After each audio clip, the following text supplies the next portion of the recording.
वीर वीरमदेव राजकीय स्नातकोत्तर महाविद्यालय जालोर के यूट्यूब चैनल पर आप सभी का स्वागत है।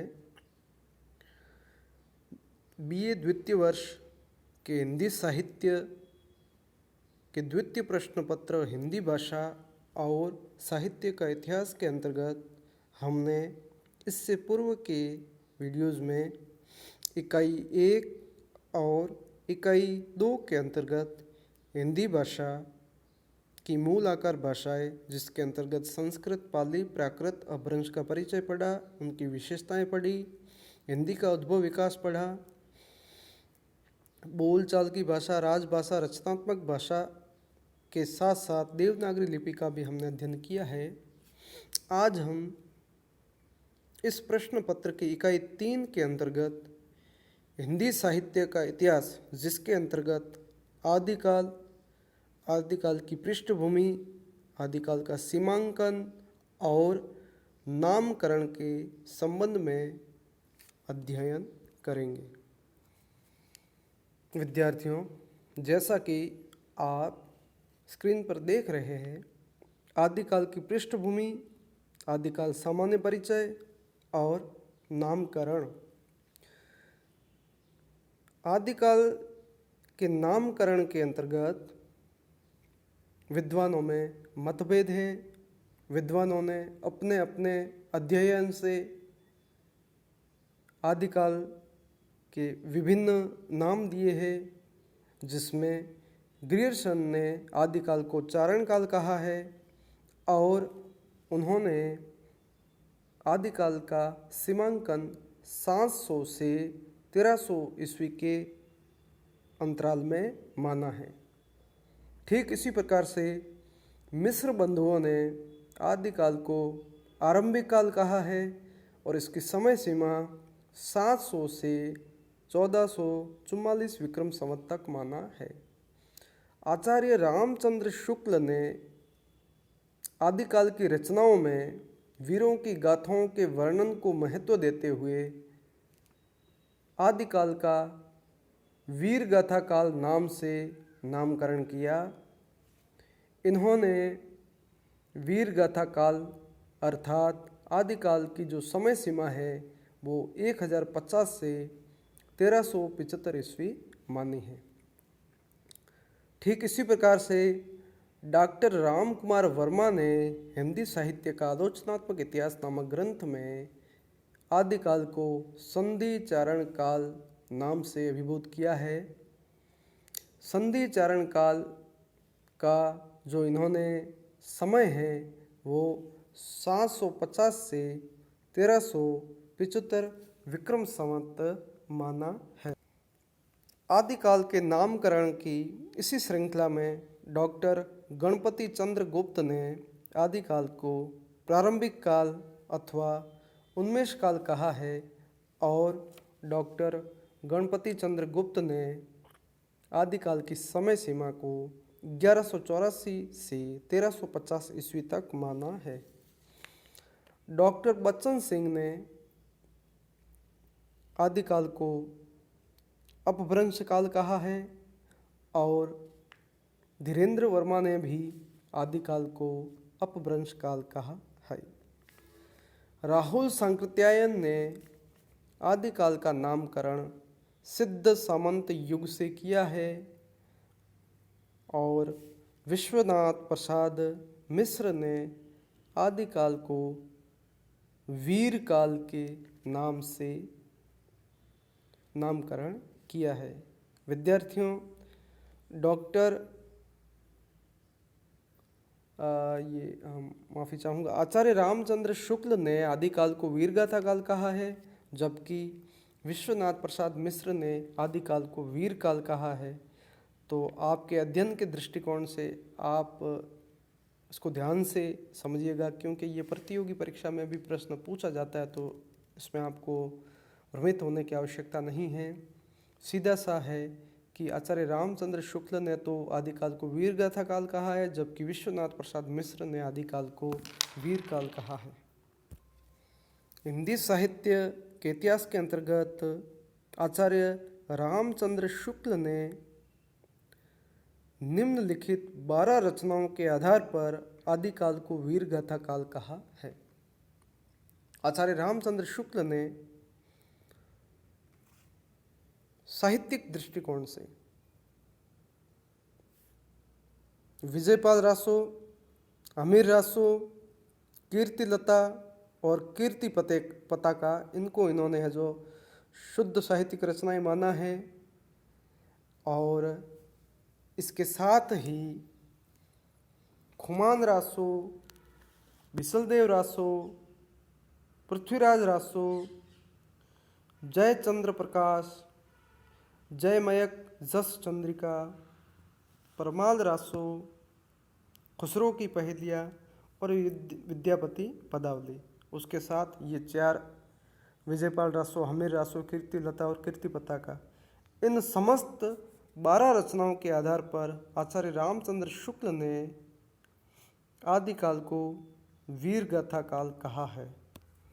जैसा कि आप स्क्रीन पर देख रहे हैं, अन्य रचनाओं के अंतर्गत खुमान रासो, बिसलदेव रासो, पृथ्वीराज रासो, जय चंद्र प्रकाश, जयमयक जस चंद्रिका, परमाल रासो, खुसरो की पहेलियाँ और विद्यापति पदावली। विद्यार्थियों, ध्यान देने की बात यह है कि इन 12 रचनाओं को आधार बनाकर आचार्य रामचंद्र शुक्ल ने आदिकाल का नामकरण वीरगाथा काल से किया है, लेकिन इनमें से हमीर रासो, विजयपाल रासो, परमाल रासो को वे संदिग्ध मानते हैं तथा पृथ्वीराज रासो को आचार्य रामचंद्र शुक्ल अर्ध प्रामाणिक रचना मानते हैं। विद्यार्थियों, साहित्यिक दृष्टिकोण से यदि देखा पढ़ा समझा जाए तो आदिकाल विविधता का साहित्य का काल है। साहित्य में विविधता मिलती है। इसके अंतर्गत हम अलग अलग प्रकार से इसे बांट सकते हैं, जैसे जैन साहित्य, सिद्ध साहित्य, नाथ साहित्य, रासो साहित्य, लोक साहित्य और गेय। इन तमाम बिंदुओं में आदिकाल को बांटा जा सकता है। साहित्यिक दृष्टिकोण से हम यदि देखें तो साहित्य और साहित्यिक भाषा और उसका सीमांकन, इस पर हम थोड़ी सी चर्चा कर लेते हैं। जैन साहित्य की यदि बात की जाए तो इनका जो समय है 8वीं से 12वीं शताब्दी तक माना जाता है और जैन साहित्य की जो भाषा है इन्होंने प्राय अपभ्रंश में लिखा। जैन साहित्यकारों में जो प्रसिद्ध साहित्यकार है या जो लेखक है उसमें स्वयंभू है, पुष्यदंत है, हेमचंद्र है। स्वयंभू को अपभ्रंश का वाल्मीकि कहा जाता है और पुष्यदंत को अपभ्रंश का व्यास कहा जाता है। इन्होंने अपभ्रंश में साहित्यिक रचनाएं की।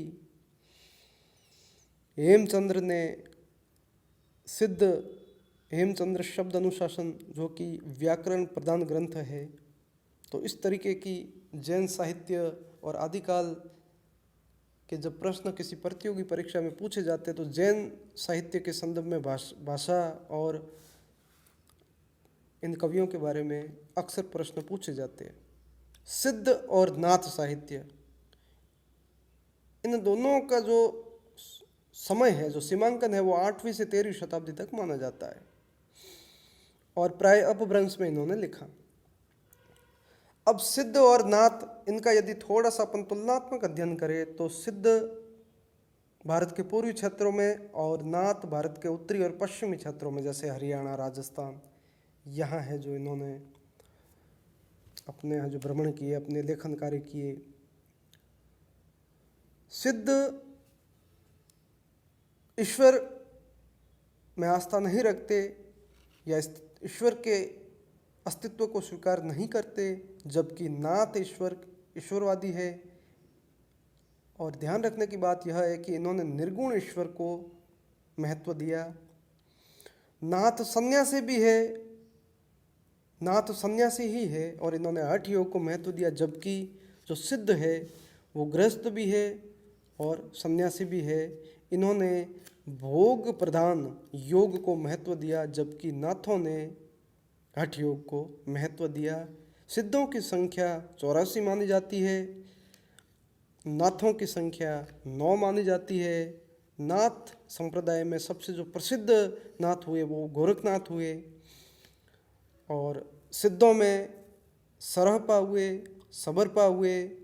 ध्यान देने की बात यह है कि सिद्ध अपने नाम के पीछे पा लगाते थे। यह प्राय सिद्धों के नाम के पीछे पा लगा हुआ हमें पढ़ने को मिलता है। इसके बाद जो रासो परंपरा है, तो इसके अंतर्गत वीर रस प्रबंध रूप को हम देख सकते हैं। वीर गाथात्मक साहित्य लिखा गया, जैसा कि मैंने जिक्र किया था कि आचार्य रामचंद्र शुक्ल ने जिन 12 रचनाओं का उल्लेख किया है, उनमें से चार रचनाओं की जो भाषा है वो अपभ्रंश है और 8 की देश भाषा है।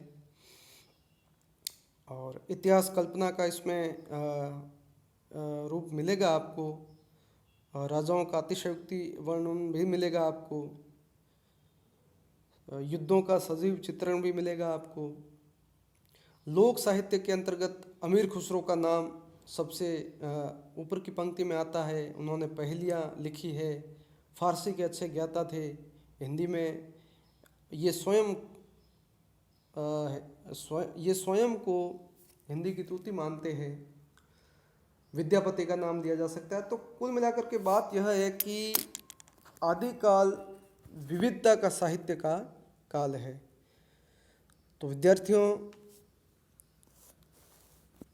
प्रतियोगी परीक्षा में एक और प्रश्न पूछा जाता है कि आदिकाल का जो पहला कवि है वो कौन है।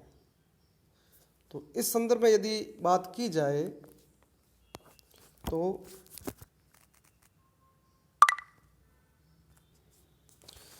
प्रतियोगी परीक्षा में पूछे जाने वाले इस प्रश्न का जवाब कि आदिकाल का प्रथम कवि कौन है, तो विभिन्न विद्वानों ने अपने अपने तरीके से अध्ययन करके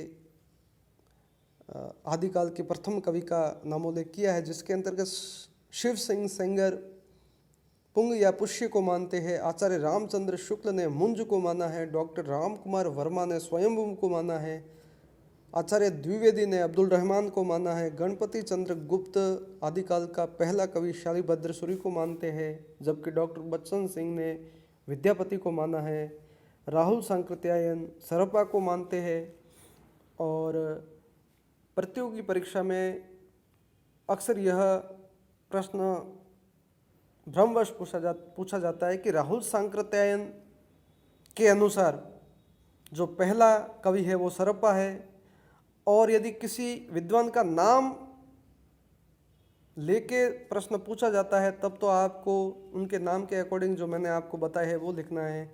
यदि प्रश्न तार्किक रूप से पूछा जाता है कि आदिकाल का प्रथम कवि कौन है, कोई ऑप्शन नहीं है, तो आपको सरपा ही मानना है। तो विद्यार्थियों, आज हमने आदिकाल की सामान्य पृष्ठभूमि और नामकरण के बारे में सामान्य जानकारी हासिल की है। इसी तरह से अगले वीडियो में हम और जानकारी हासिल करेंगे। आप सभी के लिए शुभकामनाएं।